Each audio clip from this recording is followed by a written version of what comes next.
because okay, so guys, welcome. There's 2 fucking feet of snow outside, and this is the spring training edition of On the Sports Lines. What the hell? I'm Stephen Rabinowitz. Again, what the hell? I'm Jay Kaplan, and I'll tell you the only good thing about having 2 feet of snow is it allowed me to stay home all week and not have to trudge into Midtown to my day job. I'm Anthony Strait. That's easy for you to say. I had to trudge into Midtown for my day job and all that snow.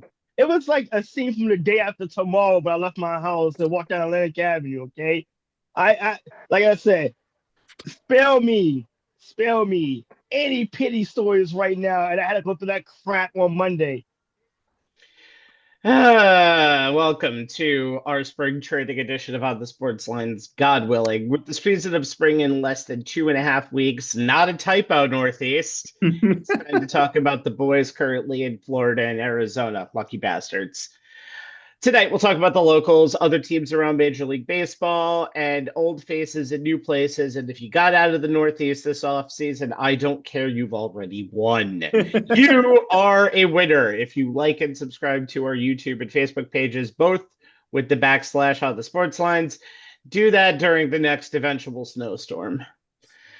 Let's talk about winter sports. Hey, 25th World Winter Games from Milano-Cortina had its torch extinguished this past Sunday, and in the U.S.'s 33 total medals in the last 2 weeks, including a record 12 gold, there seems to be a lot of good, a lot of bad, a lot of fugly as well. And let's get our final thoughts as the Winter Olympics of 2026 ends, and those Winter Olympics move from the Italian Alps to the French Alps in 4 years in 2030. Jay, start us off. Back in the day, there was a show on ABC called Wide World of Sports. The show aired Mhm. on the network from April 29, 1961 to June 21, 1997. And its format was bringing non-stick and ball sports to the American public, including sports traditionally not seen unless it was a summer or winter year, Winter Olympic year. The show's tagline was the thrill of victory and the agony of defeat. And if that didn't also describe the 2026 Milan-Cortina Winter Olympics, I don't know what else does. We had the USA winning gold in figure skating's team event to open the games. We had Michaela Schifrin finally getting the Olympic monkey off her back with a gold in the slalom. We had Lindsey Vohn's horrific crash and multiple surgeries, including one that saved her leg from being amputated before she could even go home. We had working moms, Elena Myers-Taylor and Callie Humphreys, who I talked about on our preview show, take home gold and bronze in women's monobob. That's the single bobsled. We had the quad god, Ilya Malinin, completely blow his free skate after blowing away the men's singles with his short program. And Amber Glenn doing the reverse in women's singles, utterly botching an element in her short program, which left her in 13th place, and then redeeming herself with her best free skate of the season, which catapulted her all the way to first until the very last trio of skaters. She ultimately finished fifth. We had Jordan Stoltz, who I also talked about on the preview show, pretty much living up to the hype. I and everyone else gave him ahead of the games, taking home 3 Olympic medals in men's speed skating with golds in the 500 and 1,000 and a silver in the 1,500. And then we had USA Hockey do the gold medal two-step, beating Canada 2-1 in both the women's and men's finals. It's the women's second gold in the last 3 Olympics. It was the men's first gold since the Miracle on Ice in 1980 in Lake Placid. Before that, the last time the men won gold was 1960 in Squaw Valley. Fun fact, with Brock Nelson winning gold in Milan-Cortina, his family now has 3 generations of Olympic hockey gold medalists, as his uncle Dave Christian was on the 1980 team, and his grandfather and great uncle were on the 1960 team. But the memory that will stick with me from these Winter Olympic Games is courtesy of Alyssa Liu, who became the first American woman since Sarah Hughes in '02 in Salt Lake City to win gold in women's figure skating. As I said in our larger OTSL group chat and then again on Twitter, if you don't feel the same joy watching her skate as she feels while skating, you're not human. And as the camera catching her saying, "That is what I'm effing talking about," as she skated off the ice and leaped into the arms of her coaches after her absolutely brilliant gold medal winning free skate was just perfect. and really scared the censors of NBC at 4 o'clock on Thursday, by the way. Yes. Hearing that on there. Amazing how you could hear the sounds of MacArthur Park when Alyssa Liu was skating just minutes after hearing the Star Spangled Banner being played for the women's hockey team around Yep. that same time. The golden hour of 4 to 5 Yes, p.m. sir. Eastern a week ago Thursday. Anthony, your final thoughts on Milan-Cortina? Yeah, that golden hour, I was kind of secretly wink, wink, nudge, nudge, watching on my phone at work. And if you tell anybody, I kill you. But Who but are you you gonna know tell, what? Ant? But here's the thing too. Shout out to the women of Team USA in every sport. Amen. Of the 12 gold medals, 8 of them belong to the women, 6 individual events, 2 mixed gender events, 17 21 overall for the medals if you count gold, bronze, and the silver. And this is the previous US went to only mark as far as gold medals was 5. So they passed that mark this year with the 6. It was done in 92, 2002, and 2018. And the previous total medals through the second to last day was 13. So they was well ahead of that mark going into the final day. And obviously you mentioned the hockey teams, the double gold.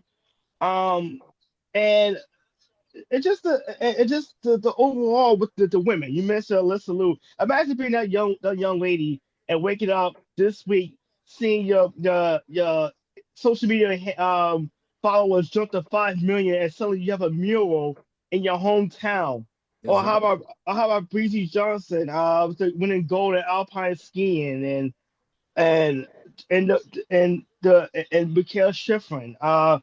We did that. I talked about her at a previous show and getting redemption and overcoming post traumatic syndrome from previous crashes and past events, and just seeing the women overall, in every sport, um, carry the USA flag with pride, and it shows a lot about how this, in spite of recent uh, news and Nonsense. events, nonsense, how women's sports continue to grow, and not just in the country and worldwide. In this Winter Olympics, there was 41 events for the women, just individual, which is really up from 20 years ago, which was 37, when they were in Turin, Italy, 2006, and even 12, but you have to go all the way back to 1980 in Lake Placid, and you think about things like Title IX and how much of a difference that has made as far as opening up the door Mhm. for women's sports and opening up the opportunity for women to compete on this grand scale of a level. And to see it all come to fruition and seeing the men obviously, but to seeing the women kind of carry the torch for the United States, and not just been the winter games, but we've seen it in the summer games too. Like the last few Winter Summer Olympics, has been the women bringing home majority, not just the gold medals, but the majority of the medal count as well. It says a lot about equality in this country and the fact that this is what happens when you do invest in women's sports, when you do look at them as on equal footing and what these talented women can bring to the table. It was a great thing to see. I'm looking forward to see the Paralympics as well when they start up next month. And I say it for both sides, men and women. I love to see competition. I love to see um the national pride come together, and it's a great thing. And like I said, every 4 years we talk about it, winter, summer, and it's probably the most exciting 2.5 weeks we could all look forward to. And kudos to all the Olympians. They deserve the flowers, and they have really done this country proud. Amen. Okay, so I want to take you back to a time 4 days ago when two people didn't need to step in and make a fucking congratulatory call after a certain men's hockey game in which the U.S. won the Miracle on Ice. One person didn't have to celebrate in the locker room. It is his right, and one person didn't have to make the call. Go past that, and here is something I want to mention. Just the symmetry of what happened between the women's hockey gold medal game against Canada on Thursday afternoon and the men's hockey gold medal game against Canada on Sunday afternoon. The parallels just seem so similar. The Canadians were battered into those games a little bit. Canadians missing Sidney Crosby in the Sunday game. The Canadians having to kind of go through and getting dragged through the mud to get to the championship game. In both of those games, Canadians didn't dominate, but they were the better team pretty much. And again, yes, I know it's not about who is the better team at the end, but they were the more dominant team throughout most of the game. And guess what? The U.S. persevered when it came to a Megan Keller goal at the end. That was pretty. That pretty goal, one that's going to be that live in history with the way that breakaway went, and obviously the Hillary Knight goal to send it to overtime, to Jack Hughes's goal to win the gold medal for the United States against Canada. Just seeing the similarities, whether it be the U.S. women who have now beaten Canada 8 straight times, who led up a grand total of one goal at even strength and 1 goal on the power play, shorthanded, that is. And the U.S. kind of just muggling along in that game. Connor Hellebuyck with a 41 save performance, having one of the best games in international play that I've ever seen. And ironically enough, the two of the biggest stars of that team is Austin Matthews, who gets to go home to Toronto with his gold medal for the United States, and Connor Hellebuyck, who gets to go home to Winnipeg with his gold medal, playing a game that was better than any playoff game he's played for the Winnipeg Jets over the last 5 years. Olympic hockey means something to all of these countries. And it was really cool to see how U.S. hockey performed in these tournaments, win or lose, honestly, because those 2 games, and we joked about it a little bit in our group texts. Yeah. It had to come down to U.S. and Canada. Did it? It did it in women's, it did it in men's. And for the first time ever, the men's and women's both were victorious. And it was, at least until 4 days ago, a very, very fun celebration for hockey in this country. You know what? I said this as a lifelong Ranger fan. I'd never been more happy to see a New Jersey Devil find the back of the net than I was seeing Jack Hughes scoring the golden goal to bring the gold medal home. Like I said, the nonsense that happened the last 4 days. I want to focus on the good, because this is what the show is about. It was a great, like I said, a great Sunday, a great way to celebrate. And like I said, Erin Frankel, the goalie for the women's team, 2 goals the entire tournament, and a 4-game shutout streak, just unbelievable. And Klaus Hellebuyck, I still don't know how the heck he made that save with the handle of the stick. That and Canada, they out that second and third period. USA was on the siege. That's just how you. And it was even had a survivor 5-on-3 at one point. So to go through all that and still win, I think in the long run, that is what we're going to really focus on, and we're going to really romanticize the fact that yes, on the anniversary of the Miracle on Ice, the men years came to the through, day, and the women held just 3 days earlier came from behind with Hillary Knight, the captain, the longest tenure U.S. player, with the game-tying goal and then winning in overtime. She set the record for most goals and points by a woman, female hockey player ever with that goal. And obviously, a good response to the nonsense that we've had to hear the last few days. Classy response as well. Like I said, the men and women just absolutely should not be overshadowed by the crap that we had to talk about the last 4 days. So yes, kudos to everyone. So I'm going to end it with something positive that we can all smile about. Talk about the women's team. Talk about the men's team. Did anybody have a better combined Olympic tournament than Ellen Hughes? She's a development coach on the U.S. women's team. A lot of the girls who come up through that system she has aided in their development on the national team, and she has and 2 of her boys are playing on the men's team. I mean, I know the coaches don't get gold medals, but I mean, seriously, did anybody have a better combined Which we learned. Olympic hockey tournament Yeah. than Ellen Hughes? Come on, she is the first mom of American hockey. Got to give it to her. And Hillary Knight did get engaged the day before she set that record, by the way, to Brittany Bowes, speed skater who had her final Olympics this year. So Hillary Knight is probably definitely number 2 on that list. All right, let's start our spring training coverage at Steinbrenner Field in Tampa, the spring training home of the Yankees, and the former regular season home of the Tampa Bay Rays. I think you'll know which team we'll focus on here. After the Yankees' 2025 season ended in a 94-68 in a 4-game ALDS heartbreak against the Toronto Blue Jays, it was time to essentially, Anthony, you'll love this, run it back. Pretty much, as everybody outside of 2 players on the ALDS team are back this year. The other 2 are in the Bronx, or in the Queens, which we'll talk about in a moment. As the only Yankees to leave those teams this season, as I mentioned, Devin Williams and Luke Weaver, they're in Citi Field. We'll talk about them in the next segment. But first, the Bronx is burning with 3 burning questions. Jay, there's a lot of talent behind 19-game winner Max Fried in this starting rotation, and probably the biggest upside of this Yankee team this year for a lot of people. But how will the Pinstripes actually set that rotation after Mr. Fried, Jay?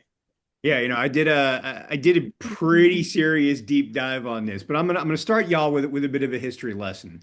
Back in 1948, when the Braves were in Boston and for fighting for the National League pennant, the constant refrain regarding their starting rotation was Spahn and Sain and pray for rain, since after Warren Spahn and Johnny Sain, who combined for 74 starts, 39 wins, 571 and 2/3 innings pitched, and 44 complete games, the Braves didn't really have anyone else they trusted to take the ball every 4 days. Yes, this was back in the day where there were only 4 starters and 250-plus inning and double-digit complete game numbers were the norm, as only one other starter on that team had more than 25 starts, more than 200 innings, and more than 11 wins.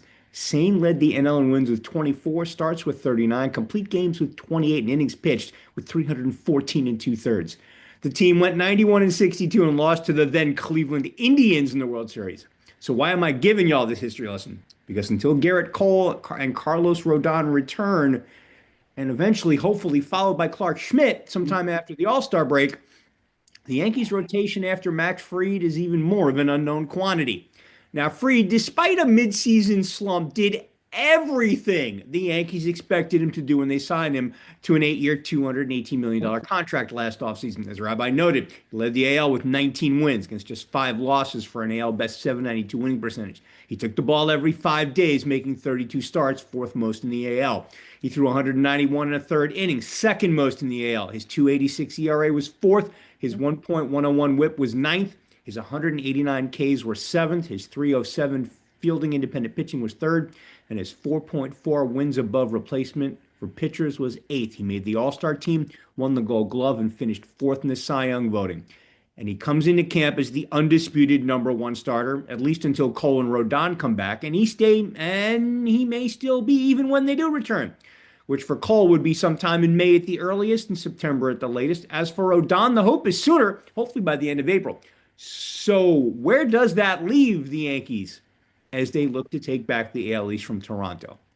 The injuries to Cole Schmidt and 2024 Rookie of the Year Luis Gil last season created opportunities for rookies Will Warren and Cam Schlittler, who are likely to keep the rotation spots they earned, followed most likely by Gil and offseason trade acquisition Ryan Weathers. The return of Ryan Yarborough to the team and his funky left-handed delivery gives the Yankees some depth. He's currently penciled in as the Yankees' 6th starter, and the team will look to build him up as a starter in spring training, but his role is more likely to be long relief once the season actually begins.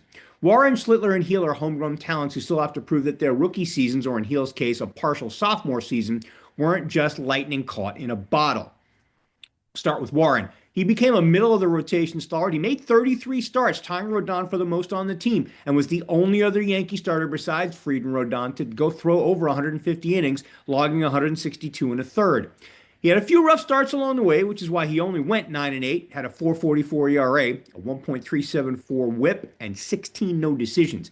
His fielding independent pitching was better than his ERA, .407, and his 9.5 Ks per 9 rate was second highest on the team to Schlittler's 10.4, but Warren had a much larger sample size. His 24.1% K rate and 41.9% ground ball rate were both above the major league average. He may not have Schlittler's ceiling, but his floor gives the Yankees a chance every fifth day. As for Schlittler, a non-roster invitee who entered camp last season as the organization's number 12 ranked prospect. He lit up the radar gun and Yankee fans' hopes when he arrived in the Bronx in July, and he definitely improved from his first 7 starts to his last 7 starts. Here are the numbers. First 7, 1-2, 4 no decisions, 36 in the third innings pitched, 3.22 ERA, 4.59 fielding independent pitching, 38 Ks for a 24.8% K rate, 16 walks, 10.5 walk rate, 6 homers allowed, 1.321 whip. Last 7 starts, 3-1, 3 no decisions, 36 and 2/3 inning pitched, ERA down to 2.70, fielding independent pitching down to 2.89, Ks up to 46, his rate up to 30.5. 15 walks, dropped his rate just a bit, 9.9. He only allowed 2 homers, and his whip dropped to 1.118. Overall, 4-3 in those 14 starts, 2.96 ERA, 3.74 fielding independent pitching. Allowed a 646 OPS to opposing hitters. He struck out 10.4 batters per 9. His overall K rate was 27.6. Then came the postseason and that start against the Red Sox in Game 3 of the AL wildcard. 8 innings, no runs, none earned, 5 hits, 12 Ks, no walks, 107 pitches, 75 of them for strikes. He then faced the Blue Jays in the ALDS and had a solid start. 6 1/3 innings pitched. He gave up 4 runs, but only 2 were earned. He allowed 8 hits. He only struck out 2, but he still didn't walk any batters. And of his 88 pitches, 69 went for strikes in the 5-2 Game 4 loss. Now, he had a mid-back inflammation issue that kept him off the mound for a bit earlier in camp, but he appears to be on track for the start of the season. Now, remember, and keep this in mind, Schlittler threw a career-high 149 and 2/3 innings last year between the minors and the majors. So we'll see if he can handle a similar workload this season as a rotation regular from the jump. As for Luis Gil, coming off a Rookie of the Year season in 2024, where we went 15-7 in 29 starts and 151 and 2/3 innings pitched, where he posted a 3.50 ERA, a 4.14 fielding independent pitching, and a 1.193 whip, 10.1 Ks per 9 with a 26.8 K rate. He went from that to missing most of 2025 as he dealt with a strained lat injury, not joining the rotation until the beginning of August. He only had 11 starts last season. He went 4-1 with 6 no decisions.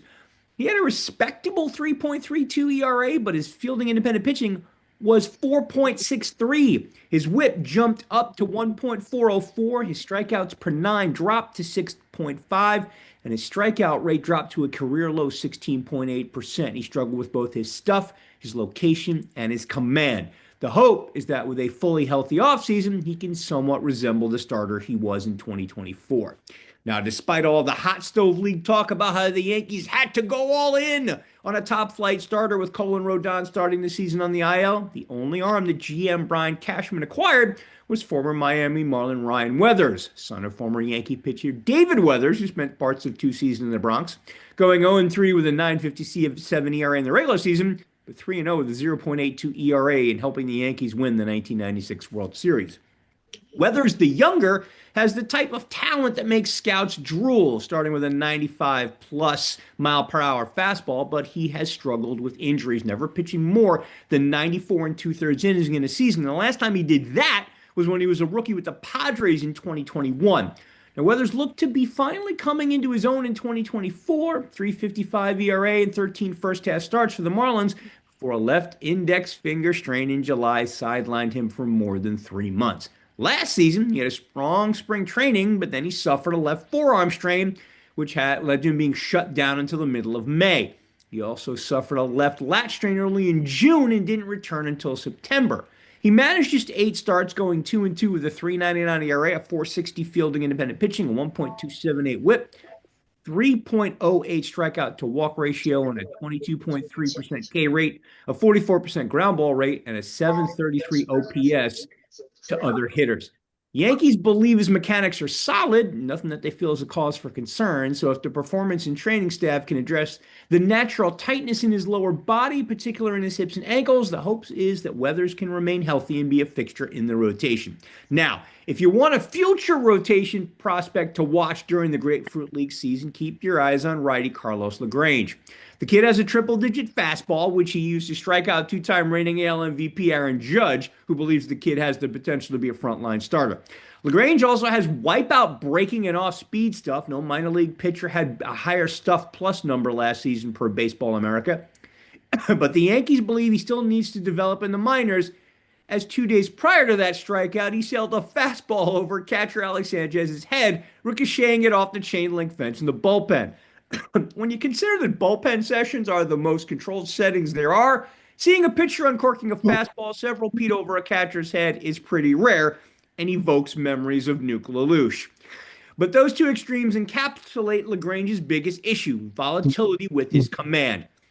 LaGrange logged 120 innings across AA and AAA last season, posting a 3.53 ERA with a ridiculous 33.4% strikeout rate, as well as an utterly awful 12.3 walk rate. Those rates are LaGrange in a nutshell. The 33.4 K rate would have been tops among all major league starters, but the 12.3 walk rate would have ranked dead last. The Yankees want to give him every opportunity to improve his command and show the team that he has a future as a starting pitcher. There's a chance he could make his way to the Bronx, but probably won't happen until September call-ups. Until then, guys, it's Max Fried, Will Warren, Cam Schlittler, Luis Hill, and Ryan Weathers. And then we just kind of hope the Yankees can keep it together until we get Garrett Cole and Carlos Rodon back in the first half of the season. LaGrange actually pitched 3 innings today, backing up Hill, and just destroyed some pitching, 9 whiffs, 4 strikeouts, 41 pitches. And then he had to go to the bullpen because he wasn't tired yet. So going to be very interesting to see how he did that. Indeed. Anthony, you're up. I mentioned the subtractions of Devin Williams and Luke Weaver in the pen.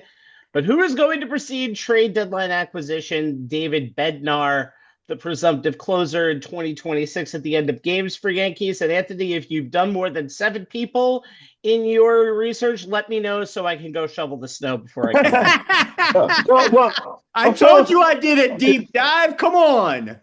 Well, folks, get back to LaGrange. The Yankees are very high on him. I mean, he's getting comparisons to the young Dylan Betances early in his career. And yes, he got stuff. I don't know if he's going to make the 40-man roster, either as a starter, as a bullpen relief guy, because he's one of the young talent options as far as that's concerned. But yeah, sealing a fastball over everyone's head is very wild than Ricky Vaughn as it gets with his stuff. So yes, he gets a lot is control the control situation down. He's got the stuff. But moving on to the bullpen, last year, the Yankees relievers finished with wins above replacements of 2.8. That was only 21st in baseball, with a 9.2 walk rate and a 4.37 ERA, which is 23rd in the league. In the last 3 seasons, they actually, as far as wins above replacement, has been the 3 worst for the Yankees in the last 10 years. So you lose Weaver, you lose Williams, who was struggling, has to close up, but picking up has to set up, man.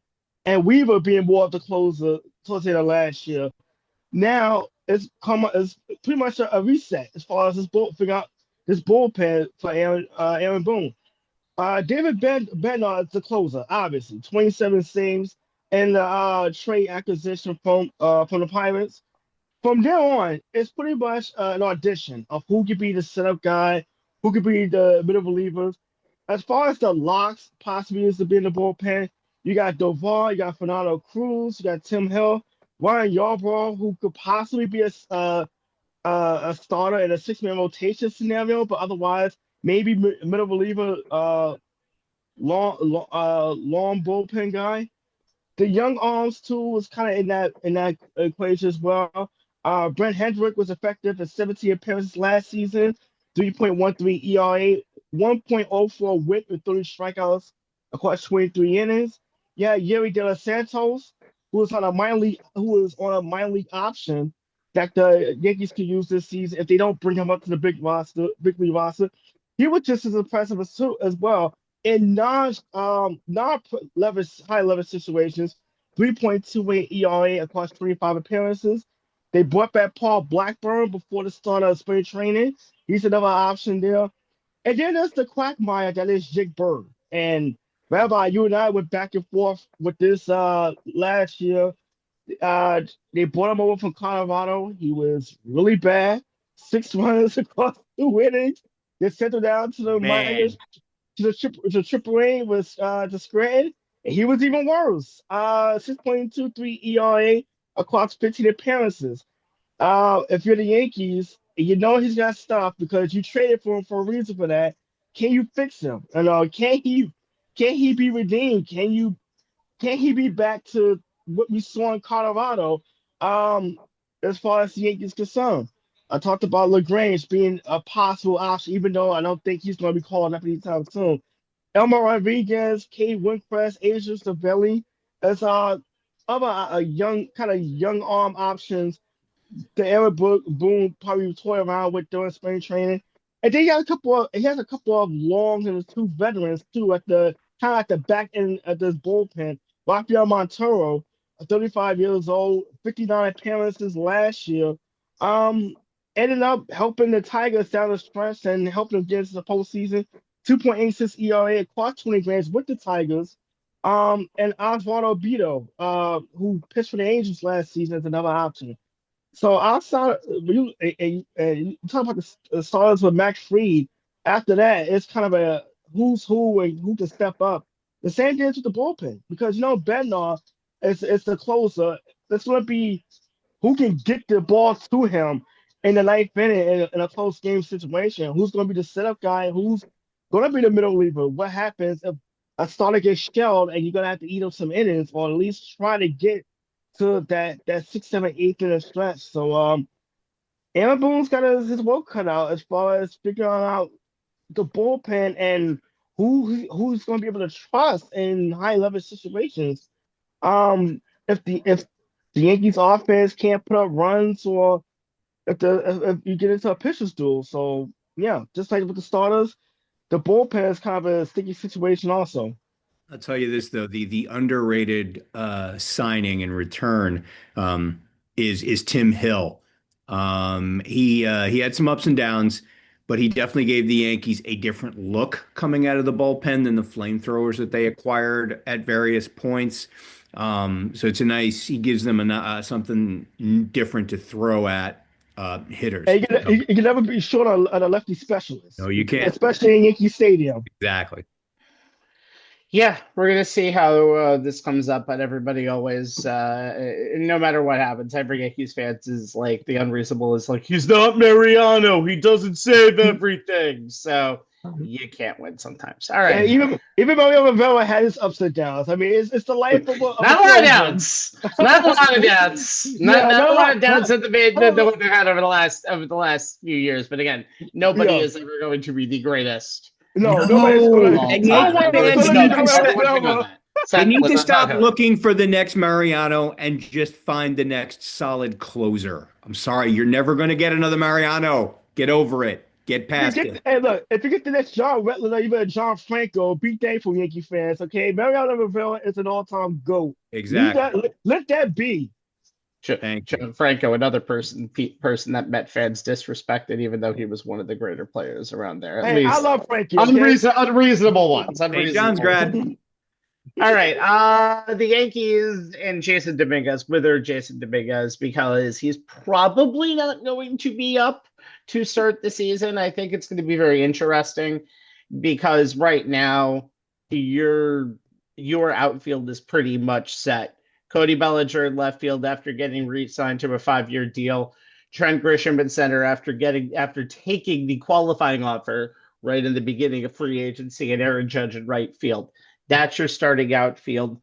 Outside of injuries, that's your starting outfield. So the case is, who's the fourth outfielder? And it's really not just a question of will Jason Dominguez be the fourth outfielder, but does he just need to go back into AAA and get his regular starting time, which is what a lot of people, especially management, is seeming to think that way, because that's what General Manager Brian Cashman said. I would concede it's in his best interest to be getting everyday reps.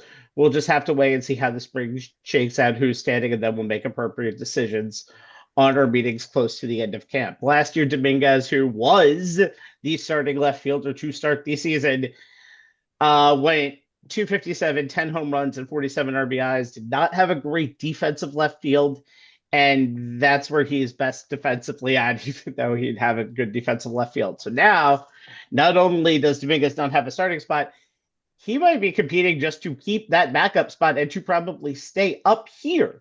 They just got Randall Grichuk just the other day.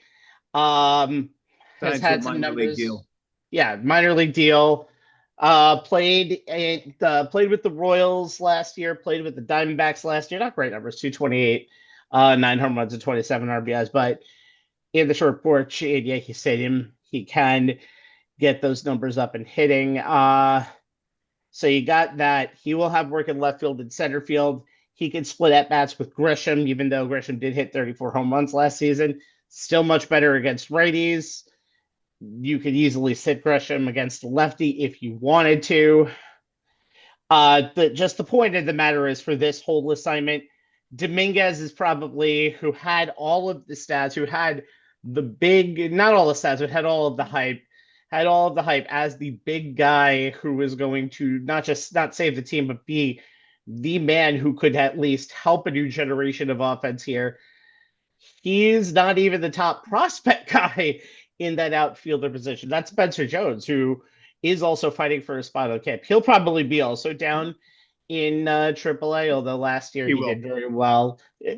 Yes, that's why I am the host and you two are the analysts who get to talk a lot more about this when you interrupt me and say he will. But it's just me saying, with 35 home runs and 80 RBIs, with two teams last year, I think that's going to be an interesting way to say it. But it's kind of interesting to see how Dominguez is kind of falling into a position where he may not even get to a regular everyday spot with the Yankees again.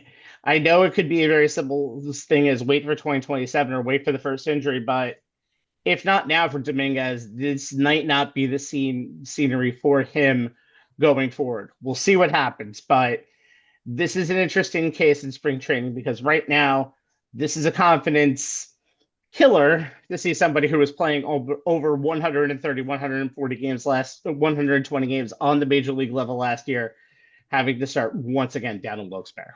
You got to wonder, Rabbi, if at some point did the Yankees basically tell Dominguez to stop batting right-handed.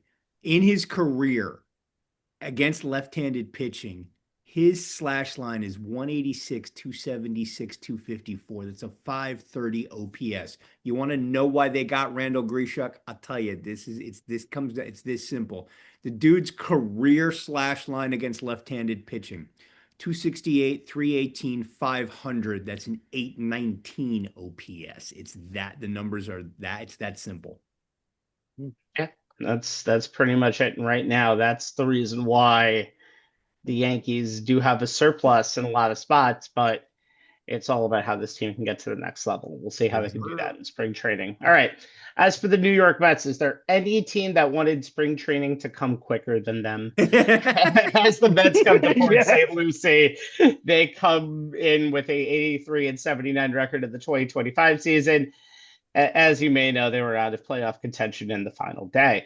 They did some winter cleaning this offseason. Pete Alonso, Edwin Diaz, Jeff McNeil, Brandon Nimmo gone. Bo Bichette, Freddie Peralta, Marcus Semien, Jorge Polanco here. Time to get the name tags. Hi, my name is Soto, Juan. I'm the big player here. All right. 3 burning questions, starting with Jay. Anthony, in a moment, Anthony, we'll start with you. Yes, I will start with Anthony because that's exactly how I'm going to start. Freddie Peralta has been traded from Milwaukee this offseason to the Mets, named the opening day starter today, actually. Yeah. What does the rotation look like after the big fish ace? Well, Peralta being the opening day starter is kind of a no-brainer, and it's kind of been obvious. I mean, 17-6. mark from last year, 2.7 ERA, 176.2 innings, 204 strikeouts across 33 starts. And finally, the Yankees had not only have an ace pitcher, but someone who throws the ball hard. Because it felt like for most of the last season, the Mets didn't have a guy who can top 94, 95 mile per hour fastball for much of the season. So they finally had that. But behind him, it's going to be a couple of guys who got a young ace in the making, a couple of serviceable pitchers. One was a former bullpen guy, and the back end is kind of two wild cards. I mean, we'll start with Nolan McLean, who pretty much is going to be the number two guy, and is pitching for Team USA in the World Baseball Classic. By the way, he leaves Sunday to join his teammates before the WBC. Um, 48 innings pitched last season. 2.06 ERA, struck out 57 batters, 1.04 WHIP. He pretty much is solidified as number two guy. Then you have Clay Holmes to David Peterson. Clay Holmes, looks like a solid number three, number four guy. Serviceable 12-8 record, 31 starts, 165.2 innings, 3.53 ERA. And also a guy who produces a lot of ground ball outs. Same day with David Peterson, a guy who pitches to soft contact. The problem with these two is because they're control dominated pitchers, what happens when they're not getting the strikes, and all too often, and I've been to a couple of the starts last season, when they're not getting the strikes and they're not getting the weak contact, they get hit pretty hard. And that's one of the things that's a concern when you look at these two pitchers, especially if you're going to line them up consecutively in the rotation. Can they cut down on the hard contact? Peterson's was 9-6 and 4.22 ERA. A big portion of that ERA being so high was through the second and the third uh, go throughs through the opposing team's batting order. So, so that's one of the concerns that the Mets have to figure out with this rotation. And then on the back end is Sean Manaea, who missed a lot of last season with injury, came back, struggled mightily, hoping that he can get back to what we brought to the Mets in 2024, where it's a big part of that team gets the league championship series, had a tremendous start in the division series against the Phillies in that season as well. But 15 starts at a 5.64 ERA, which is a huge drop off from 3.47 ERA from 2024. And the wild card in all this is Chloride Singer, because we have seen him when he's healthy. He could be a good to great pitcher, and he has been an all-star in his career. But and he was on his way to that last year as well until he got yet again. Finished with a 7.6 record and a solid 3.02 ERA. The problem is he can't stay on the field, and even he said the biggest thing he needs to work on is staying on the field. So even Kodai Singer realizes his inability to stay on the field has been a major problem. But he's kind of the wild card here because if he's healthy, it gives the Mets a possible six-man rotation option or someone who can be a spot starter and come out of bullpen, depending how the Mets want to play it. But then you got the rest of the options. Christian Stein's obviously coming back from Tommy John surgery, so he won't be available pretty much at all for much of this season. Donald Tom, who the Mets called up in September in the middle of a pennant race. I was at the start when against Texas, we got show pretty good. He gave us 6 runs in the first 2 innings. The Mets clearly think he needs to spend a little more time in minors, and I would agree with that a little more as well. And then you have Tobias Myers, who was acquired in the free ball trade. Had somebody who could be a bit of a stress, kind of a stress spot guy out of the bullpen. And they're not going to have Tyler McGill because he's going to be out this season due to Tommy John surgery as well. So also, when you get to Peralta and even Nolan McLean, that's a solid 1-2. The rest of that rotation is you're hoping guys could just replicate the either the best 2025 in the case of Holmes and Peterson, or the best 2024 in the case of Sean Manaea, and you're hoping Kodai Senga can actually stay healthy this time around. Now that's the sprawl insane and pray for rain, by the way. Beforehand. By the way, I love the fact that when somebody says you have a pitcher who's not as good the second and third time through the rotation, so he's as good as a three-inning pitcher, is what you're trying to say when you say Yeah, that. and Which is what I well, just don't. I love when people say that. It's well, like third time around the rotation makes sense. Second time well, around the rotation, you're not a starter. well, part of the Mets collapse and part of the reason for it was the Mets starters' inability to go deep in the games, and obviously that puts a lot of stress on the bullpen and guys having to eat up extra hours that they're not used to getting because when you're in a role and especially coming out of the bullpen, you're kind of used to that role, but when you have to come in 2 innings sooner than you're used to, that's a bit of a different situation scenario. And for the Mets, they had a lot of games, especially toward in August and September down the stretch, where guys just could get past the fifth inning, and that's a problem. And the Mets has gotta.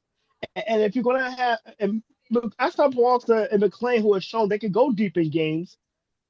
The rest of the rotation is a kind of a question mark because it's not just about the stuff that get out. And obviously, Holmes and Peterson being ground ball pitchers definitely helps in City Field, especially when the humidity is up and balls flying everywhere.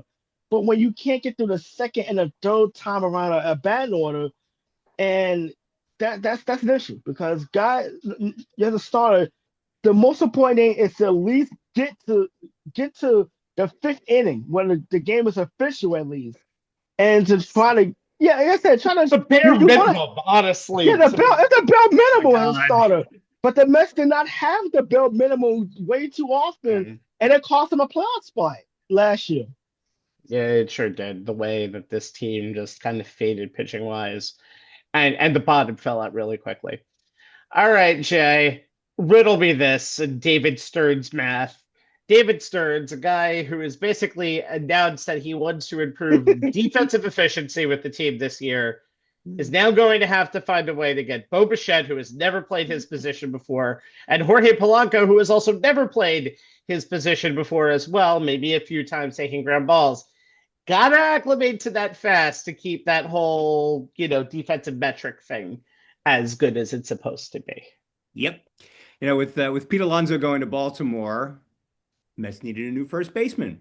They also needed more lineup protection for Juan Soto. Enter former Blue Jay Bo Bichette and former Mariner Jorge Polanco, who are slated to be the Mets' new starting corner infielders. Bichette, a two-time AL All-Star shortstop, will be learning how to play third base, while Polanco, who has played 902 of his 1,088 career games at either second base or shortstop, learns how to play first base, which he started doing on the side last season in Seattle, but has played there for all of a single pitch in his career.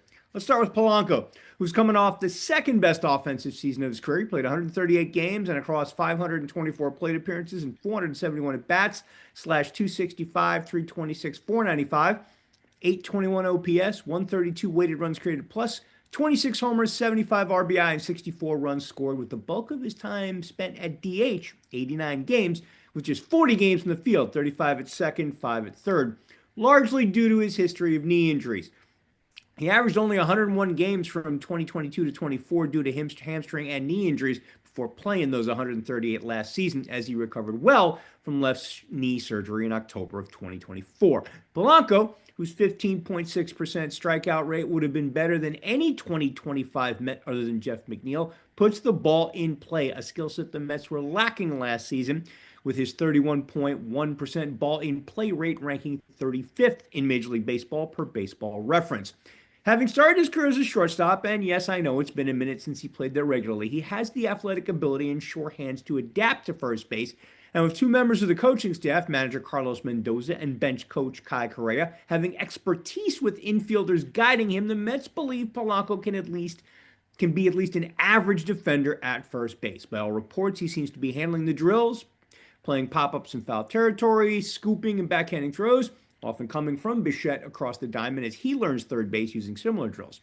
The Mets don't need Polanco to be a Gold Glover. They brought him in primarily for his bat, but if he is simply MLB average, which is what the Mets are hoping for, that will suffice. Now, as much as we'll be watching how Polanco adapts to first base, the spotlight is glaringly on Bichette.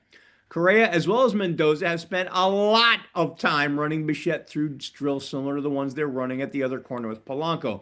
While both shortstop and third base are both on the left side of the infield, there is definitely an adjustment in terms of angles to ball, time to throw, as well as the type of throw required. Some scouts and evaluators have concerns about Bichette's arm, but he may be able to mitigate those concerns if he can get the footwork down, when to charge, when to lay back, and learn the different approach angles. Now, Bichette has spent a lot of time in camp working on adjusting his game clock in terms of recognizing that he needs to be quicker to the ball, but he can be more deliberate with his throws across the diamond. The thought is that with Bichette making the change from shortstop to second base on the fly during the postseason for the Blue Jays, he should be able to handle the change to third base. Like Polanco, Bichette has had injury issues, having landed on the IL 5 times in the last 3 seasons for leg issues, and any time spent there this season could adversely affect his transition to the hot corner. Bichette made his Mets debut in the team's Grapefruit League season's opener Saturday. He went 0 for 2, played 4 innings at third base in the Mets' 2-1 loss to the Marlins. He had one challenging play, high ground ball down the line off the bat of Connor Norby. He backed up to snag it, but his throw was a little bit up the first base line. Jose Ramos couldn't snag it. The play was ruled an error on Ramos, despite Bichette not giving his first baseman a good throw to deal with. Bichette wants to play as many spring games as he can. He routinely played 18 to 20 with the Blue Jays, saying, quote, "I love playing, so however many let me play, I'm learning a new position, getting comfortable with a new team, so the more the better. I'll be ready to suit up whenever they let me out there." But like Polanco, Bichette was acquired more for his bat, and he considers batting average the most important hitting stat, and his .311 average last season would have led the Mets by 39 points. He's one of the best contact hitters in all of baseball, and the Mets see Bichette as a great fit for their lineup, both for his right-handed bat and his consistently high batting average. He's hit over .290 in 6 of his first 7 Major League seasons, with the Blue Jays leading the AL in hits twice. Also, like Polanco, Bichette doesn't strike out. His 14.5 K rate is lower than Polanco's, and he consistently puts the ball in play. His 32.2% ball in play rate ranks 21st in all of Major League Baseball per Baseball Reference. Bichette is also one of the best hitters with runners on base and runners in scoring positions over the last 3 seasons. With runners in scoring position, his .369 batting average is number 1 in all of MLB, and his .968 OPS is 8th over that time frame. Bichette has hit at least .340 with runners in scoring position in 5 of the last 6 years. Even during his tough 2024 season, Bichette hit .348 with runners in scoring position, despite hitting .174 the rest of the time. Since 2020, Bichette has driven in 17.8% of runners on base, 5th among players who have batted with at least 1,000 runners on in that time. Salvador Perez leads MLB at 18.2%. For some context, Juan Soto, whom Bichette is likely to hit behind in the lineup, has driven in 15.7% of runners, while Pete Alonso, whose bat Bichette is nominally replacing, is at 15.2%.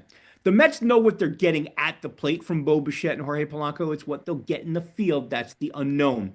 New York ranked 21st in outs above average and 22nd in defensive efficiency, which is converting batted balls into outs, in 2025. If their 2 new corner infielders are even MLB average for their position, as in not a net negative in either of those defensive metrics, then the Mets' ability to prevent runs should improve significantly, which is what head of baseball ops David Stern is hoping for. Or it could get worse, and David Stern could have egg on his face. But then again, I feel like he doesn't care if he has egg on his face. He'll just continue to stay the course and hit that plan. Okay, so we mentioned the Pete Alonso move beforehand, and of course, the other big move, and that happened pretty much around that same time, was Edwin Diaz leaving for Los Angeles on a 3-year, $69 million contract. And what you got was essentially 4 really good years minus the 2023 season where he got injured, ironically enough, in the World Baseball Classic, where he will be pitching again this year. But in 2021, 2022, 2024, and 2025, ERAs were pretty damn good. 3.45, 1.31, 3.52, and 1.63. It's really that 2022 and 2025 season that got the notoriety. And of course, though, even though he gave Met fans headaches all of the time with men on base all at a lot of situations, he came through and became one of the more revered Mets closers in history. Now, you unfortunately were not able to keep him. So now the question is, how do you replace him? And the answer is with people who've been good. I'm going to mention the two people from New York in a second, but I want to talk about interesting name that's in this camp. That's Craig Kimbrell, who just 2 years ago was signed to be the Baltimore Orioles closer and was designated for assignment after in 57 games. He struggled to a 5.33 ERA, and this is with a good Orioles team, not the team that they had last year. Kimbrell's velocity, elite talent may not be what they once were, but you have an opportunity in New York to actually get the job done here. It's going to be very interesting. Kimbrell's numbers throughout his career are pretty damn good. Spent the first 5 years of his tenure in Atlanta, moved on to Boston, Chicago, both Chicago's, and then he's literally been on 5 teams over the last 4 years. Dodgers in 2022, where he had 22 saves. Phillies in 2023, where he had 23 saves, and the aforementioned 2024, when he also had 23 saves. So the question is, what's going to happen with Kimbrell? He is an unknown. He is just kind of a guy who anything you get out of him is a bonus. The guys who you're going to have in here that you signed in the offseason, one as a kind of plan B before plan A left the door in Devin Williams. He signed a 3-year, $51 million contract, did it with Diaz still on the roster. And there's still notes of what Diaz saw in that. But now you have Devin Williams here. And yes, in 2019 to 2024 with the Brewers, he posted a 1.83 ERA, had an airbender changeup that everybody was fearing, and struck out almost 40% of his batters. Last year, though, not so much. 4.79 ERA, 18 saves. He was very up and down, more down than up. There was just factors outside of his control. He just was either really, really, really scared of being in the spotlight. 4.79 ERA, expected ERA 3.09, FIP at 2.68, DRA at 3.01. He had a 35.7% hard hit rate so it was against the 85th percentile, even if it was a career high for the right-hander. He was only with them a season and had a breakout campaign in 2024 and then took a huge step back in 2025. The ERA last year was nearly a full run higher, had a brutal July, 7.15 ERA in September, a 9.64 ERA. So what are you going to get? I'm sorry, that's Weaver, by the way, I'm talking about there. Had a 7.15 ERA in July, 9.64 ERA in September. First 25 appearances, he had a 1.05 ERA, carrying success from what was a very good 2024 season. Sidelined for 3 weeks with a hamstring injury, and then 5.31 ERA the rest of the way. So Luke Weaver has been a guy who has had success in New York and kind of faded away a little bit the way that he kind of finished off. Devin Williams is a guy who just needs to get a reclamation project going and is being paid like a closer with a 3-year, $51 million deal. The way that's going to lead out in terms of closing games, there is no fallback option. It's Williams and Weaver and then pray. So this is going to be the key. If the Mets are going to lose a free agent at the worst possible time, this is the one that you might lose the worst. Craig Kimbrell, this team is going to be a very, very interesting case study. I tell you this, Rabbi, the thing I'm going to watch for me is whether or not Weaver can get through not just the physical, but the psychological toll that the whole pitch tipping thing had on him down the stretch and into the postseason with the Yankees. Because before that became a thing, he was lights out. So it's a question of, can he get past that and return to the pitcher he was prior? If he can, it's a steal for the Mets. And if all Devin Williams needed was to move from the bright lights of 161st and River to the slightly softer lights of Citi Field, then the Mets may have gotten a steal as well. We'll see. And a casino that will probably have lights coming off of it eventually to make everything move up. All right.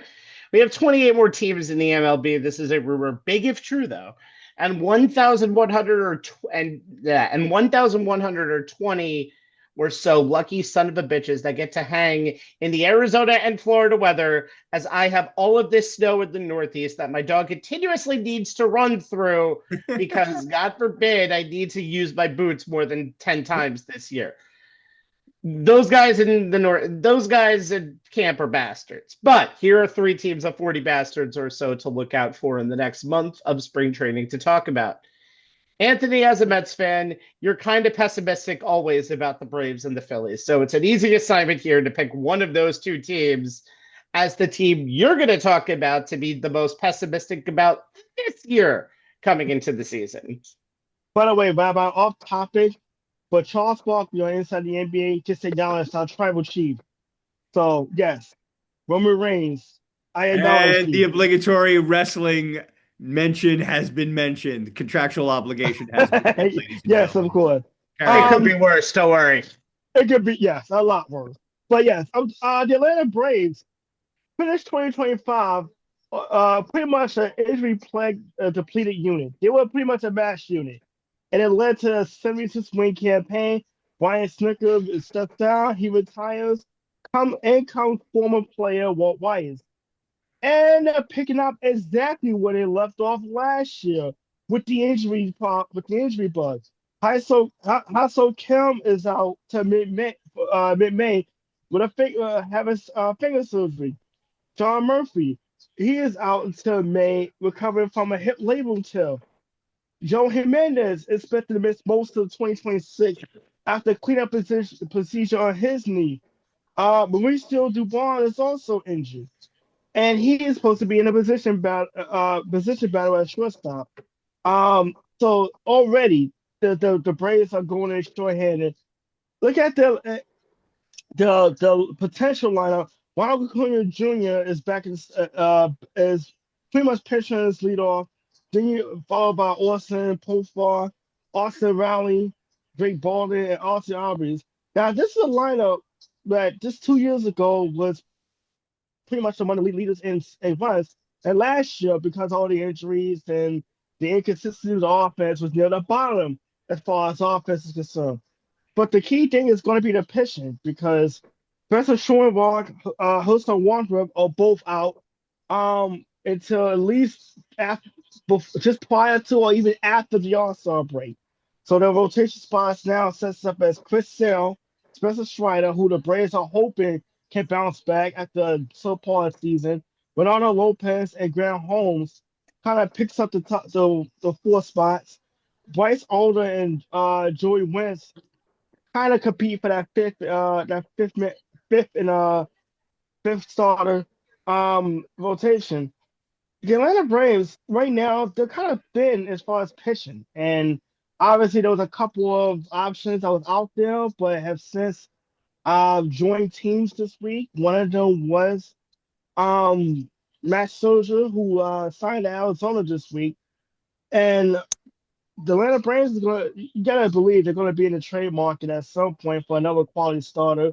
But there's also Patrick Corbin, who's also still available. I'm surprised the Braves haven't invited to the spring training this season. But as far as the options, they can test the free agent market again next season. Maybe go for a trade. Sandy Alcantara is always popping up in trade rumors. Towards the All-Star break, maybe they can pull that one off. But the Atlanta Braves right now, I mean, really for the first time in a long time, this is the actual question marks. And you never thought you would see that from an Atlanta Braves team who made a history of kind of being in the thick of the division race in the National League East. But between the starters and the injuries, and a lineup who they're hoping to stay healthy and get back to that run producing lineup that we saw just a couple years ago. The Atlanta Braves has just as much questions as say the Mets in the National League East. Right now, the Phillies are really the only team that seems like a solid team, and we don't know what the heck to expect on the Phillies either. Like the National League East right This is now, a very questionable division. yeah, This you like could still see there being four like 85 win teams. I think the Marlins are much better than advertised, but all of them could also be under 500 too, you I know what? think. What the thing is too, there was a I was thinking about when the Mets made the World Series and lost to the A's that season. They won the division with 83 games. Would it be a surprise that any day between 85 and 90 wins actually wins this division? Would it be a surprise to anyone? Nope. And remember the year that the St. Louis Cardinals beat the Mets in the NLCS, they Yes. were also an 83 win team. So Yeah. it's not about how many wins you have, it's about getting to the postseason. All right. Jay, the Yes. Orioles have been a recent AL East top dog, and as mentioned of one Mr. Alonso, that and a lot of other things make them a team to watch in the other league. Yep. The Orioles may have had arguably the best offseason of any American League East team. GM Mike Elias realized that his young core of shortstop Gunnar Henderson, catcher Adley Rutschman, and second baseman Jackson Holliday, which won 101 and 91 games in 2023 and 2024, respectively, losing their only playoff series each season before tailing off to a 75 and 87 record last year, was largely due to a wave of injuries and a poorly built rotation, but still, they were in need of an influx of veteran leadership. So Elias went out and found some, starting with the addition of the best free agent power hitter on the market, the polar bear himself, Pete Alonso, signing the former Mets first baseman to a 5-year, $155 million contract. Alonso is coming off a season where he played all 162 games, put up a 272, 347, 524 slash line with an 871 OPS, a 141 weighted runs created plus, 38 homers, 126 RBI, 87 run score, and a National League leading 41 doubles. Alonso leads by examples. He shows up every day. He's only missed 24 games in 7 seasons. Then Elias went out and got Alonso's former Mets teammate, pitcher Chris Bassett. He's coming off a solid season with the Blue Jays. He put up an 11-9 record, a 3.96 ERA in 31 starts across 170 and a third innings. The fourth straight season, he's made at least 30 starts and logged at least 170 innings. Put up a 4.01 fielding independent pitching, a 1.327 whip, 3.19 strikeout to walk ratio, a 108 ERA plus, 740 OPS allowed, a 22.6% strikeout rate, 7.1% walk rate, and the second best ground ball rate of his career, 45.9%. Bassett said the presence of Alonso was, quote, definitely a huge thing in his decision to join the Orioles on a 1-year, $18.5 million free agent deal. The 11-year vet has been a remarkably consistent mid-rotation starter over the last 4 seasons.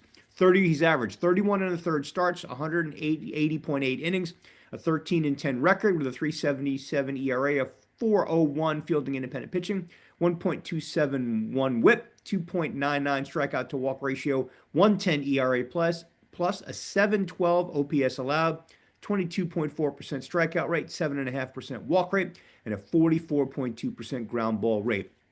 As a member of the player union's executive subcommittee, he's a player leader by definition. He's also that rare starting pitcher who is willing to work on a flexible schedule to help out the other members of the rotation, exactly what this pitching staff needed. And Alonso and Bassett weren't the only additions.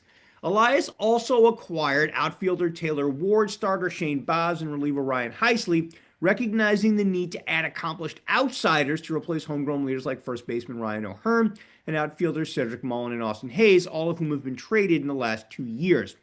Ward has been a solid power hitter over the last 4 years once he finally started getting regular playing time in Anaheim. But over the last 2 seasons, he's become like Alonso, a guy you can pencil into the lineup every single day. Over the last 2 seasons, he's averaged 156 and a half games, a 237, 320, 450 slash line, a 770 OPS, a 114 weighted runs created plus, an average 30.5 homers, 89 RBI, and 79.5 runs scored. Heisley struggled last season, splitting time between the Cardinals and the Mets, but as recently as 2024, he was the best closer in the National League, leading the senior circuit with 49 saves to go with a 7-4 record, a 2.04 ERA, a 2.41 fielding independent pitching, 1.101 whip, 3.43 strikeout to walk ratio, a 549 OPS allowed, 29.7 strikeout rate, 8.6 walk rate that season. Boz is another interesting one to watch. Had some very interesting home road splits last season in Tampa Bay as the Rays played their home games in the Yankees minor league park while playing major league parks on the road. According to Eno Saris, the senior writer covering baseball analytics for The Athletic, the splits aren't surprising. The smaller minor league park created less of a shield against the wind, which led to the Rays, along with the A's, who also played home games in minor league park, allowing the most wind-aided home runs last season. There's a next-gen stat for you. Boz's strikeout rate, walk rate, homers per nine, ERA, and stuff plus numbers were demonstrably better on the road. Here are the splits. Home first. Strikeout rate, 25.7 at home, 23.7% on the road. Walk rate, 8.8 at home, 9.2 on the road. Homers per nine, 1.9 at home, 0.86 on the road. ERA, 590 at home, 3.86 on the road. Stuff plus, 105 at home, 107 on the road. Being able to make all of his starts in major league parks, outside of facing the A's, coupled with the adjustment he made to his pitch usage, he's gone away from a slider that consistently was landing middle to a cutter he could throw to the better parts of the strike zone, and pairing it with his always solid fastball curveball combo should give the O's another solid starter. One of the next round of young up-and-coming players to watch in Orioles camp is outfielder Dylan Beavers, per Keith Law, senior baseball writer for The Athletic, who focuses on the farm systems of each team. Beavers has a chance to win a job in spring training, and while he has some competition, he's probably the second best option among all of the outfielders they have in camp, behind only offseason acquisition Taylor Ward. Beavers hits left-handed pitchers better than fellow top prospect Colton Cowser does. He hits right-handed pitchers and defends better than Tyler O'Neill does, and offers more of everything overall than any of their other outfield options. Whether Beavers will win the job is another matter. O'Neill, who's coming off an injury-plagued season, is in the second year of a 3-year deal, and Law feels it's unlikely that Baltimore will keep Beavers on the Major League roster if he's not going to play every day. Platooning Cowser and O'Neill, moving Beavers and Cowser between center field and right field is an option, and Law believes that if the Orioles can find a way to get Beavers 450 to 500 at-bats this season, the kid will be one of the top 5 rookies in the American League this year, with 15 to 20 homers and a solid batting average on base slugging slash line. Another thing to watch is Holiday's recovery from a broken hamate bone in his right hand, and Jordan Westburg's recovery from a tweaked right oblique. If Westburg is 100% by opening day, he could move from third base to second base, opening up an opportunity for Kobe Mayo to play third, while Ryan Mountcastle backs up Alonso at first base and does some DHing. Both Mountcastle and Mayo could be trade options later in the season once Holiday returns.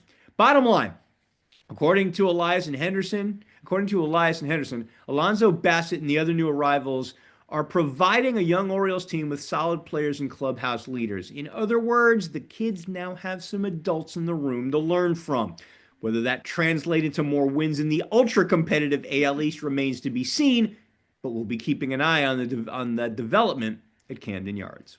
Anthony, you've seen Pete Alonso as a New York Met. Would you describe him as an adult in any way, shape, or form in his years with the New York Mets? Everything is a matter of context, guys. Not the context that I would think about. So that's just really me when you have to think about it. Okay. So I'm going to say something no Yankee fan has ever said pretty much in the last 9 or 10 years. Boy, the Astros look interesting. And that's why I'm going to go with this. It's interesting considering the fact that last year they broke their playoff streak, got broken. Not only did they not make the playoffs, not only did they not win the West, the Mariners did, breaking a very long drought of AL West futility.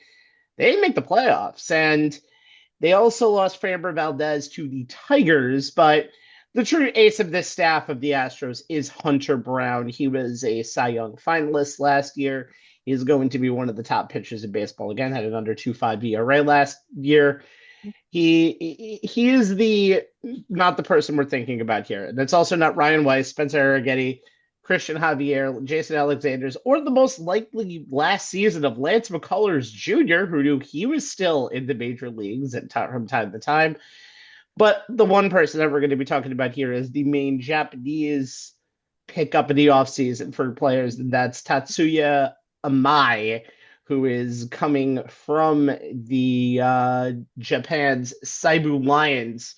In his 2025 campaign, he had a 2.09 ERA, 178 strikeouts across 163.2 innings through 24 games. He is a guy who has a flame as his pitch, and he is really going to be counted on to be the number 2 guy in this rotation. And he pitched against the Mets last week, yesterday, and he through 5 he had 8 strikes, generated 4 swings on his 10 pitches, no whiffs. 93.3 with his sinker during the game. After the game, he said, I've been kind of working on to be able to throw all of my pitches in the zone with the transition from the Japanese game to the American game. With that being said, I was too focused on throwing at the zone as opposed to executing pitches, something that you're actually going to see someone be working on in spring training. Again, my 3-time All-Star in the NPB in Japan, including 2024 and 25, an ace pitcher over the past several years. 2025 season again. The numbers are really good. He's at an ERA of under 3 and struck out more than a batter per inning in each of his last 3 seasons. So it's always interesting to seeing someone come over the game. We've seen Yamamoto do it. We've seen other people do it in their career coming from Japan to the United States. And this is a guy who might be a big key for the Astros. Now, the offense is actually very interesting too, because there's a lot of questions. Jose Altuve had a pretty meh season last year. He had full season career lows in both average, on base percentage, and a lot of the things that he really was doing well. And now we have to see if he's going to do that better in 2026. Jeremy Pena had a very good year for outperforming his career metrics in all of his numbers. Yordan Alvarez played 48 games last season, 29 of those with the broken hand. So he basically played 19 games, 18 starts with the slash line, which is really good at 369, 462, 569. But again, he needs to be healthy. And then, of course, you're going to get a full season of Carlos Correa back with the Astros. He played 144 games last season. I thought he was always an injury risk. I guess not. And he didn't have the numbers when he was around last year, but he is somebody who is going to be interesting as a true veteran on a team that is kind of going through transition right now, really going from one generation to the new generation. Isaac Paredes had a very, very good year, tore his hamstring, tried to play through it at the end of the season, couldn't do it. Christian Walker was kind of a disaster last year in his first season with Houston. And then you've got a lot of youth in the outfield. Cam Smith traded in the Kyle Tucker trade, acquired in the Kyle Tucker trade, had a pretty good year last year.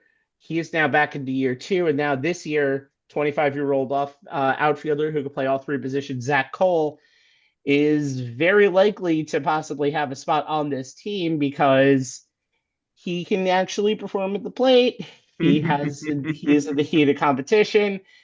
This is a Houston Astros team that's very interesting because it's just going through kind of Astros 2.0 or 3.0 of what you're trying to see. So they're going to make what has been an already crowded AL field. It was much harder to get to the AL wild card. I mean, the Houston Astros missed with 88 wins last year, and the Reds made it to the NL with 83. Than it is to getting into the NL. So what you have to see around the AL in those wildcard positions, Tigers, pretty much the entire rest of the AL East, and maybe even the Rangers throwing into them. And that's where the Astros come in. Can they get back to the team that they've been pretty much through most of the last decade? Or is 2025 a sign of things to come? We'll see. Moving on. They say you hope to only have to move one or two times in the rest of your whole entire life in your adulthood. But if you're one of these free agents who move zip codes in the offseason, I think 5+ years and 9 digits in that contract will help you pay for all of those U-Haul moving fees. Time for faces in new places. Jay, we start with another free agent for that startup company known as the Los Angeles Dodgers. Deferred money, always around when you're with the Los Angeles Dodgers. Let's talk about Kyle Tucker. Yeah, let's talk about Kyle Tucker. Yes, it may be the latest case of the rich getting richer, and I know it just adds to the ongoing narrative that the evil empire that is the Los Angeles Dodgers gets every elite talent available. But when National League All-Star and Silver Slugger winning outfielder Kyle Tucker leaves Chi-Town for La La Land, that's pretty much the epitome of an OTSL Old Faces in New Places segment. In the one season Tucker spent on Chicago's North Side, he put up a 266, 377, 464 slash line with an 841 OPS, a 136 weighted runs created plus, 22 homers, 73 RBI, 25 steals, and 91 runs scored in 136 games as the focal point of the Cubs lineup. He led them to a 92-win season in an NL wildcard series win over the Padres before losing in the divisional round to the Brewers. He had a 259, 375, 37 slash line with a 745 OPS and a 118 weighted runs created plus with 1 homer, 1 RBI, and 5 runs scored over 8 games across the 2 rounds. However, that lone season with the Cubs was a little deceptive as it was very much a tale of two halves. Before the All-Star break, Tucker had a 280, 384, 499 slash line with an 882 OPS, a 145 weighted runs created plus, 17 homers, 56 RBI, 22 steals, and 68 scored in 95 games, and was a big part of the National League MVP conversation. After the All-Star break, Tucker struggled with a slash line of just 231, 360, 378, with a 738 OPS, a 115 weighted runs created plus, just 5 homers, 17 RBI, 3 steals, and 23 runs scored in 41 games. Though it did come out later that Tucker sustained a hairline fracture in his right hand in June, and in September he suffered a left calf strain, landing him on the injured list. All of that, the hairline fracture he played through, calf strain landed him on the IL, but all of that would at least partially explain the struggles in the second half. All of which leads to the question everyone will be asking in Dodger Town this spring. Which version of Kyle Tucker will the world champs be getting in 2026? There are high expectations when you sign a 4-year, $240 million contract, even when the team is loaded as the Dodgers. Per an LA Times story, Tucker said he felt good all offseason has been feeling even better so far in the early days of training camp, saying, quote, "It was a pretty healthy offseason. At the beginning, I might have still been kind of nursing the calf a little bit, but it was kind of feeling pretty good right at the end. I think if we had moved on to the next series, I probably would have gone to the outfield, so I wish I could have gotten out there for that. Overall, in the offseason, I felt pretty healthy and feel pretty healthy going into camp so far." Tucker is projected to bat second in the Dodger lineup, which is where he spent most of his time in the Cubs lineup, batting second in 115 of the 136 games he played last season, producing a 283, 87, 45 slash line, an 872 OPS, and a 158 weighted runs created plus with 19 homers, 64 RBI, 22 steals, and 79 runs scored out of that spot. For his career, Tucker has played 153 games where he hit in the number 2 spot, putting up a 268, 377, 497 slash line with an 874 OPS and a 145 weighted runs created plus, 31 homers, 84 RBI, 27 steals, and 101 runs scored. I think the Dodgers would love it if Kyle Tucker put up those numbers in his first season patrolling right field at Chavez Ravine. Ohtani, Tucker, Betts, Freeman. That's not a fair top 4 of any lineup in baseball, let alone the team that also has the best pitching staff in the game and also possibly one of the 5 best closers in the game. Yeah, the rich definitely do get richer. I mean, it's so weird to see someone else called the evil empire in 2025, but here we are. This is where we be. Yep. All right, Anthony. Ranger Suarez, is moving on from a team that has given your team, the Mets, fits over the last few years with Ranger Suarez, and now, thanks. Send them all over to the AL East, why don't you? Give the Yankees fits as he now sets his sights in Boston. Well, I say good riddance. Of course you do. Yeah, he signed with the Red Sox back in January, 5-year, $103 million deal. Well, pretty much penciled as the number 2 guy behind Garrett Crochet. A joins the rotation also features Sonny Gray and Braylon Bello, who pretty much get pushed down in the rotation with the addition of Suarez. Known for variety of 6 pitches, 31.1 hard hit rate, and his ability to do soft contact at least the Red Sox see that has an ideal fit for the notoriously hitter-friendly Fenway Park, although the defense behind him is a different conversation for another day. Yeah. But his postseason pedigree speaks for itself. 1.48 ERA across 11 starts. Did pitch against the Mets in the division series, and actually it was a 5 scoreless innings in that game. So Suarez finished 2025 12-8, 3.20 ERA across 157.1 innings pitched, which is a career high, 151 strikeouts, and a 1.22 WHIP. His and the Red Sox has been impressed with him so far in spring training through the Grapefruit League debut. His debut actually went as smooth as he can get. What the concern is with Ranger Suarez, and we have seen this during his time with the Phillies, it's not how he starts the season as much as how he has finished the season. In the last 3 years, his first half stats: 2023, 3.77 ERA; 2024, 2.74 ERA, all made the All-Star team. Last season, 2.15 ERA. These are the first half ERA numbers. After the All-Star break, post All-Star break, 2023, 4.57 ERA. 2024, 5.65 ERA. 2025, 6.59 ERA.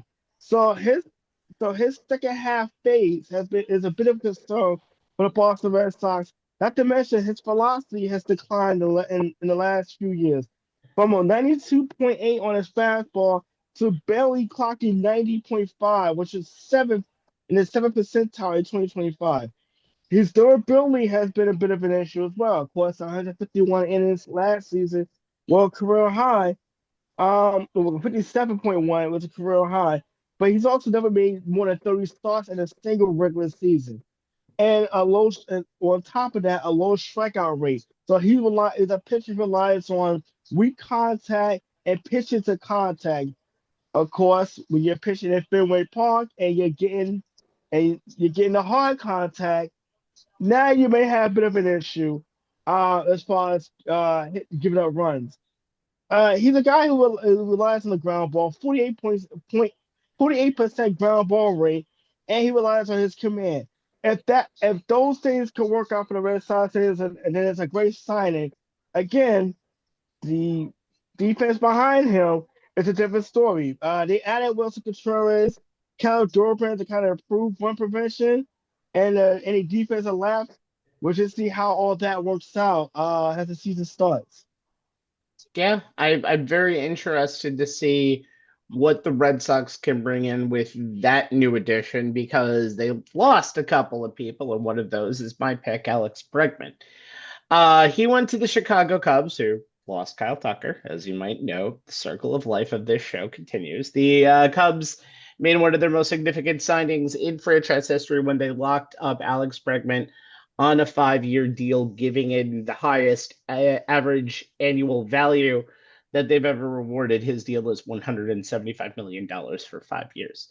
Bregman's presence in a Chicago Cubs lineup, as we mentioned before, that was in the playoffs last year and went to 5 games with the best team record-wise in the NL, only record-wise, that would be the Milwaukee Brewers, made the Cubs even want him more. He knew, but they made the Cubs a good target for Bregman.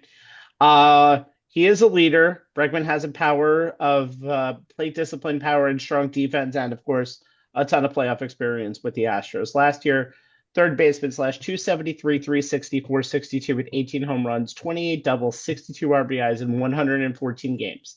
However, tale of two seasons prior to his right quad injury on May 23rd, batting 299 with a 998 OPS. After returning from the shelf in July, 250 with the 724 OPS, a paltry 386 slugging percentage in his final 63 games. But he quipped that his quad looked brand new in imaging taken last year and was ready to put the ups and downs of 2025 behind him, saying he felt he was having the best month or a half stretch of his life, and he looks forward to doing that and better than that.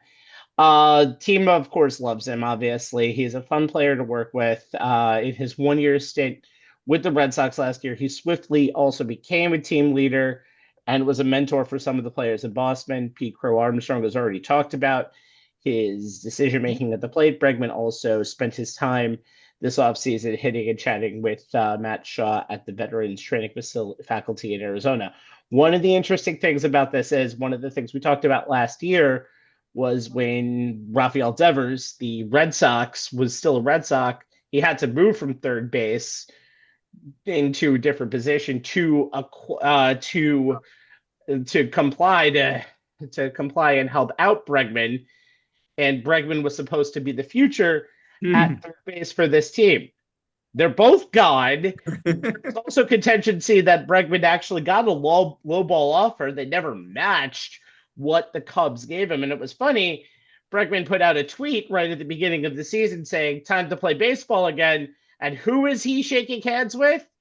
San Francisco Giant Rafael Devers. So it's going to be very interesting to see where the next chapter of Alex Bregman's post-strange Astros journey continues. But for the meantime, the Cubs got themselves a very good one and a very experienced one, and one of the jewels of the free agency market. Yes, sir. All right. We are out of time. For Jay Kaplan and Anthony Strait, I'm Steven Rabinowitz. And yes, I now check the weather report as much as I check the Knicks score. That's me. Lucky me. Check the weather reports by liking and subscribing to youtube.com/onthesportslines on demand for those weather reports, and that's for on-demand weather reports, and facebook.com/onthesportslines for live weather reports. We'll even bring Jim Cantori to your city if you're lucky. Enough of the weather jokes. Jay, here's your plug for Twitter. Rabbi is looking to see what the over-under is between the number of inches of snow that's going to fall and the number of three-point attempts the Knicks will have on a given night. It's still going to always be over. It's the NBA in 2026. Our Twitter handle is at ONTH Sportslines, where you'll find a link to tonight. Each new show like tonight's, along with tidbits and nuggets from the world of sports that we think are worth your time to check out. This week, I've posted a link to a story by Stuart Mandel, the senior columnist and editor-in-chief of college football for The Athletic. The piece is the most recent edition of his mailbag, where he takes questions from readers and followers. Among the questions this time around was, what would be Mandel's 10 commandments to make the sport better for everyone, players, coaches, students, etc.? I have to say, I agreed with every single one of them. Each of his 10 points is well thought out, and they make a hell of a lot of sense. If you're a fan of college football, anything by Stuart Mandel is always worth the read. All right, we'll talk to you next time. And hint, the next time we'll talk to you will be March. I had a fun week of college basketball, so I'll really be enjoying that, Jeff. All right, I'll talk to you next time. Good night, everybody. Good night, everyone.